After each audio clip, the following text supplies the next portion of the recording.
د خیبر پښتونخوا د صحت چارواکي وایي چې د محکمې د مور او ماشوم د مړینې شره کمولو لپاره ګامونه اخلي او د صوبې په کلیوالو سیمو کې 250 وړو هسپتالونو ته د ماشوم د زیږون لپاره سہولتونه ورکړل شوي. د خیبر پښتونخوا د صحت محکمې نه ترلاسه شوو شمیرو تر مخه د صوبې په کچه هرو زرو ماشومانو کې 140 ماشومان د پیدایش په لومړۍ هفته کې جون د لاسه ورکړي. په دې اړه په پیښور کې میشت ماشومانو مختص ډاکټر امین ګنداپور چې د طبي سہولتونو د کمښت او د ماشوم د پیدایش په وخت د ډاکټرانو او اړوند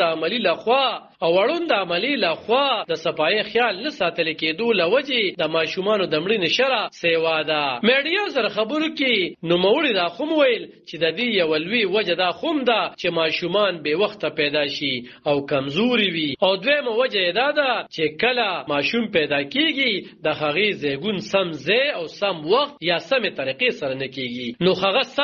وانخلی. ډاکټران وایي چې د لومړۍ میاشتې نه تر 15 کالو عمر پورې نږدې 40% ماشومانو ته مکمل خوراک نه ملاويږي او د هغوی وزن او صحت د عمر مطابق نه جوړیږي. دوی وایي چې ماشوم ته د مور په نه ورکولو د خوراک د کمی او حفاظتي ټکو نه لګیدو لوجې هم یو شمېر ماشومان په لومړو 15 کالو کې وفات شي. د خیبر پښتونخوا د صحت محکمې شمیرې ښایي چې د صوبې په کچه د 1 لک ماشومانو د پیدا کېدو په وخت 115 میندې جون د لاسه ورکړي. په دې اړه ډاکټر امین جان ویناوه چې کله میندې امیدوار شي نو صحت یې کمزوري وي او څوک ورته دومره توجه نه ورکوي بیا د هغه انټینیټر کیر نه کیږي چې د هغوی بلډ پرشر شته یا نشته، شوګر شته یا نشته او نور څه بیماری خو نشته او بیا ماشوم هم په سم ځای کې نه پیدا کیږي او چې کله پیدا هم شي نو د هغې وروسته د مور خیال نه ساتل کیږي. ځکه اکثره میندې ماشوم خو پیدا کړي خو وفات شي.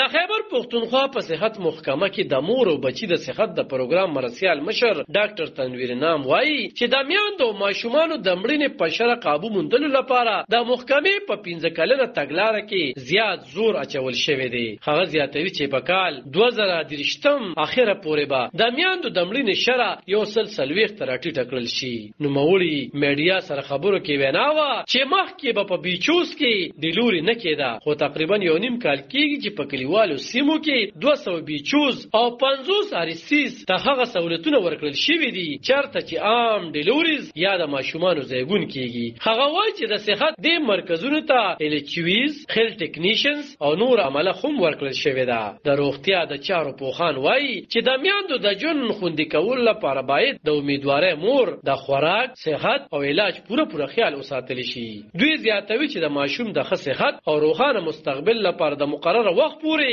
د مور په ورکولو حفاظتي ټکي لګول ډیر مهم دي. علب خان شیرپو دلبر نیوز 400